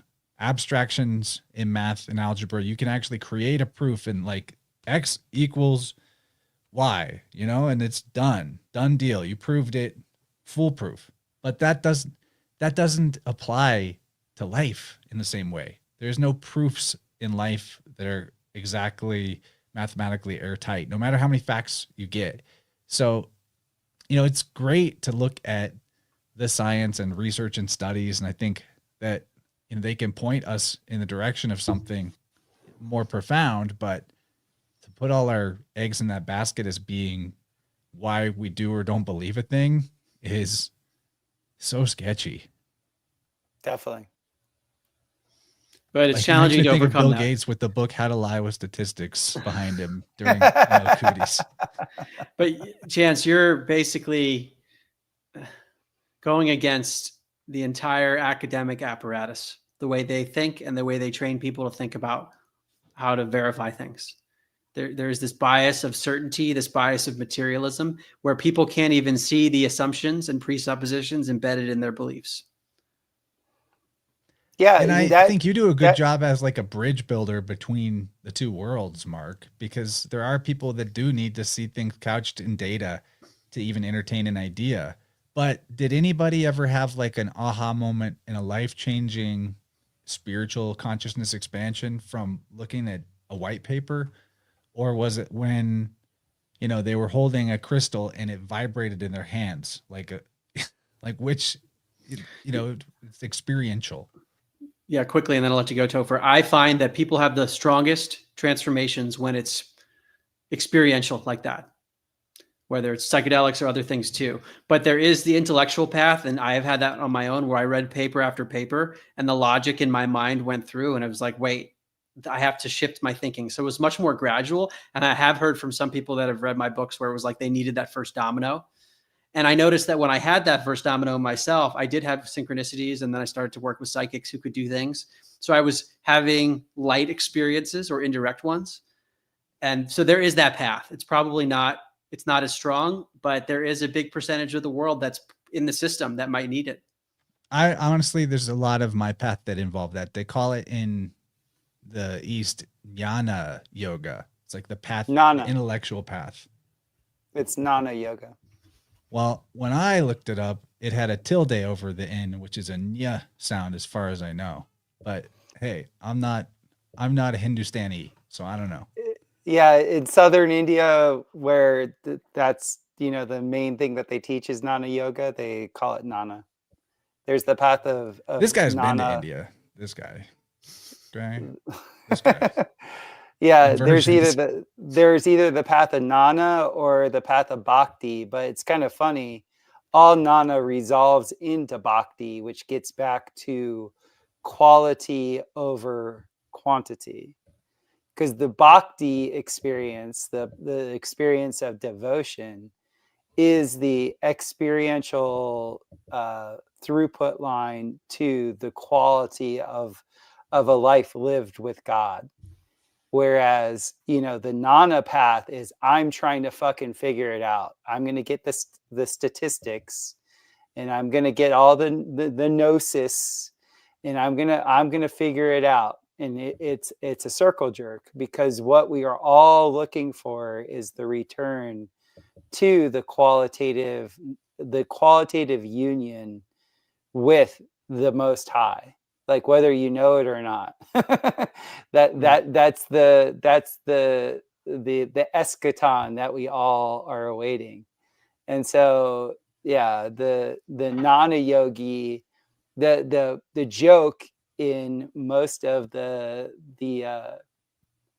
joke that the most of the Nanis tell is, by the end of your gnosis process, you resolve into devotion.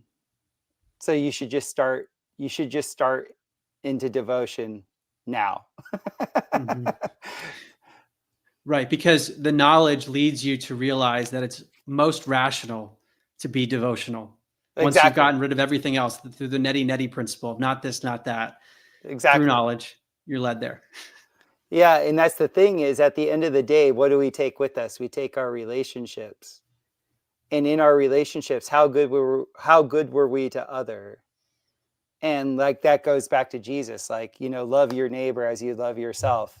Like that Christ principle is what sets us free from the trap of gnosis. You could figure out all the stuff, all the angles, all the numbers, all the gematria, the geometry, the architecture, all this stuff. And it could give you like little glimpses, but the qualitative experience of I'm loving you and I'm selfless with you, and there's this reciprocation that occurs, you know, that's what it's about. Like, at least from my perspective, like that's what my Nana path is resolved into. I'm with you, Topher, and where I run into conflicts or apparent paradoxes is when expressing love or truth to someone could actually lead to their suffering. Mm-hmm. You know what I mean? To have to be honest with someone, let's say it's in having to fire someone in work, or like having to get a divorce or something.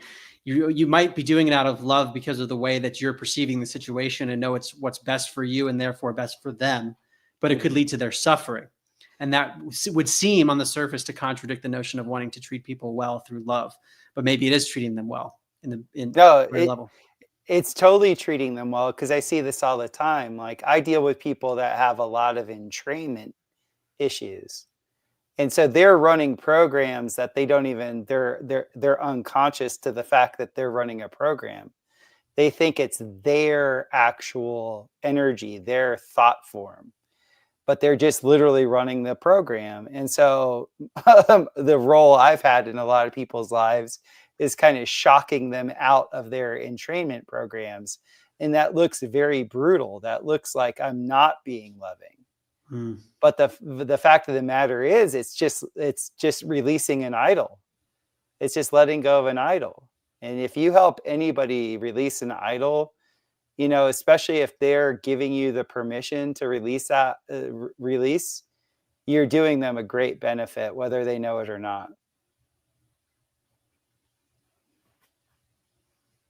Yeah, idols. They don't move. They're idle. Right. It's stuckness. It's not an energetic thing. It's And a the plane, scarcity and thing. that's the thing about the plane of inertia. I mean, inertia is like, you know, an object wants to stay at rest. You know, in physics, like we're on the plane of inertia. Like that's like we've slowed down a bunch to be here in the quote unquote appearance of materiality. You know, we have become idle. Like we're idle. So there is something to the brilliance of that double entendre of a word of idle and idle. Like like the second you don't have an idol here, I don't think you're here. Yeah, Many of them are subconscious and just so deeply programmed. Yeah. The wordplay being divine revelation, I think, is such a real concept. That's why I love those shows I've done with John McHugh, where he explores that concept that he says the Sumerians called Lumashi. But they happen all the time for me, like the fact that I realized stress and rest are anagrams for each other.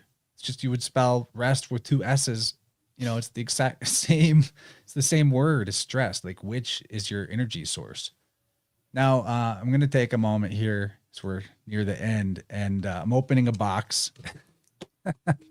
This is basically an impromptu advertisement for Tippecanoe Herbs, my favorite affiliate. So let's see what I got in here. Tippecanoe. What? All right, he always sends me extra stuff, so we're going to check it out. This is some baby butt salve. It's for the baby's butt. Didn't order this, but it's really good stuff, and we're running low. So thank you, Kyle. Coconut oil infused with calendula, plantain, rose, beeswax, vitamin E. We got here my favorite tea in the world called Updog. This is your coffee replacement, and it will boost your mood and your energy. Peppermint, yerba mate, linden flower, nettle leaf for those kidneys, Cassandra berry, cardamom, guarana. I probably got 2 of those in here. So what else we got? Baby bump tea. We are not pregnant again, but this nutritional tea right here with nettle, oat straw, raspberry leaf, alfalfa, and rosehip also serves as a great remedy we've discovered for like headaches, you know, congestion, lymph flow issues, all around. Just a super nutrifying tea. And looks like we got some bonus items. Might be a little hard to get to. I only ordered the teas as far as I know. Dream on, roll on. This has got blue lotus and mugwort and blue chamomile. Whoa. Dream, you know, get in touch with your dream guides. I'm showing you guys all this stuff because I really want you to check out Kyle's website. He is one of my best buds in the world, and we're always comparing notes on tuning sessions because he's doing that now too. Wow. Dreamweaver. Holy crap. This must be stuff he made for Pisces season. Dream stuff. But this is another mugwort, chamomile, red osier dogwood. All right. Enhancing vivid recollection of dreams and visions. Bam. So if you guys go to Tippecanoe Herbs, which I'm going to put a link in the chats for, and you put in InnerVerse as your checkout code, you get 10% off. These are medicines that are based in the qualitative approach to life, the qualities or virtues of these plants distilled in alchemical processes. You know, it's the completely the dragon that the allopathic system is chasing, trying to find the chemicals that give these plants their magic effects. Well, it's really more wrapped up in the essential qualities of these plants as they express the patterns that they demonstrate, their shapes, when they grow, where they grow, you know, their tendencies, their behaviors. It's awesome. Got so many good episodes with Kyle talking about the virtues of plants in the backlog. Go check them out, especially the Astro-Herbalism series. But for sure, Tippecanoe Herbs, I want to give him a shout out because the package arrived while I was in this stream. So why not do a little unboxing? But other than that, we're at a good point to, you know, start into some closing thoughts. I know there's really no closing this can of worms. It's like, it's the big question, the open-ended question that drives probably all three of us through life, right? Yes, it appears that way. Feels like there is no close to this. No clothes.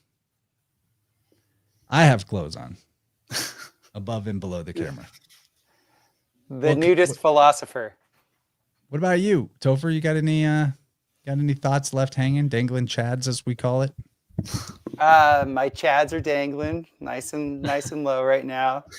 No, I love this conversation. It's been the number one thing I've looked into, you know, for 30 years, the last 30 years of my life. The whole notion of who am I, the big question, and, you know, and then that begets the questions of space and time and all these other things. So I love this conversation, and I'm really happy that I got to have this conversation with you both about it. Yeah, likewise. Thank you, Chance, for setting it up. And Topher, great to meet you. Very nice meeting you too, Mark. So there's one thing that didn't really fit in to the topics that we spontaneously got into, but I had said I was going to show it. So I'm just going to show it. I have a listener in our Telegram chat that does, you know, amateur stargazing. And there's a lot of Mars action going on right now, like astrologically. So this is what Mars looks like. It doesn't look like something you could land on. That's why I wanted to show it. Does it look like something you could land on? Does it look like a solid object? It's the sonoluminescent aspect of your conflict orientation. I can hear my Mars-ruled daughter shouting in the other room right now. Yeah, I love describing Mars to my clients, especially when I'm working on their bodies and seeing certain transits through certain aspects of their body. It's the aspect of you that likes conflict. Let's just say that. Yeah. So thank you, Logan, for posting these in the Telegram group. He puts them in here every once in a while, and it's just like, it's nice to have somebody that you know and trust showing you through their scope what it really looks like, because this is not the image that we get on TV of the so-called planets. So other than that, I got nothing really to add other than, you know, check the description for links to both Mark and Topher's websites. They've done a lot of great work in their respective directions, and look forward to talking to each of these gentlemen again sometime in the future. And Topher, thanks for holding my baby and getting her to take a nap on Sunday. My pleasure. I just love hanging out with you guys. Absolutely. Oh, yeah. InnerVersePodcast.com/sound-healing if you want to find out more about biofield tuning, which I talked a lot about in this episode. So maybe somebody's curious. But with that, Yeah. Well, can I interject too? Like I'm doing, because I always forget to plug what I'm doing.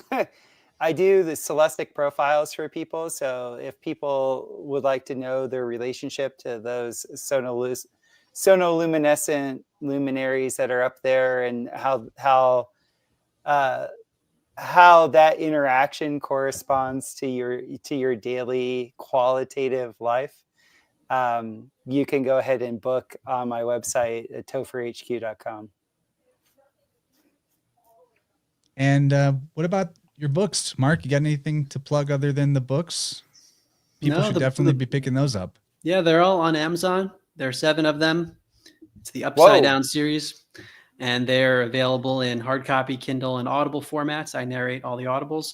And I also have a podcast series, which is just 8 episodes. It's called Where's My Mind from 2019, and it's a bingeable thing you can get through pretty quickly. And it's on near-death experiences, children with past life memories, psychic abilities. I interviewed many of the scientists who study these things. Where is my mind? Yeah, and I'll say about my Mark's Upside Down book series, you know, especially the virology one and the cosmology one. In particular, those 2 are being my favorites, but all of them, they take material that you might be in rabbit holes over for months or years and pare the information down to a digestible form that would be like the ideal entry-level book or the ideal fact resource if you just needed like a compendium to pull things out of to make an argument or to present a case. So either to hand it to somebody that's becoming open to the topic of the shape of the earth or the virology question, or for your own like Control F search resource to find specific evidence-based arguments that you to persuade the people that need that kind of thing. They're really good books. They're very, very digestible. I enjoyed all of them. So it's been a great show, guys. Thanks everyone for tuning in, and look forward to the next time I see both of you. Awesome, Chance. See you, Mark. See you guys. Thank you. Bye.